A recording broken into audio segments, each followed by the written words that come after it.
Že sama beseda preprečujemo je izredno pomembna, kajti ko do konflikta pride, je včasih kar težko ga odpraviti.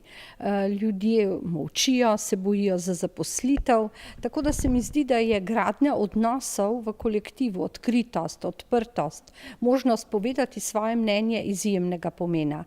Mnogi doživljajo mobing, mnogi so mobingirani, tako ali drugače celo, včasih vodstveni kader, kajti tudi ti ne vedo, kje so meje, koliko lahko od ljudi zahtevajo in včasih se ljudje počutijo, da so preveč izkoriščani, pa vodilni le zahtevajo, da opravijo svoje naloge. Seveda pa je drugega mobinga, torej od zgoraj navzdol, veliko več.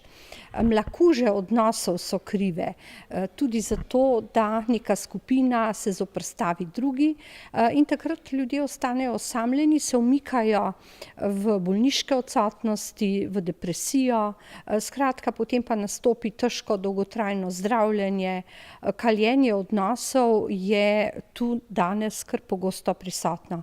Zato bi si res želela preventivo pred kurativo.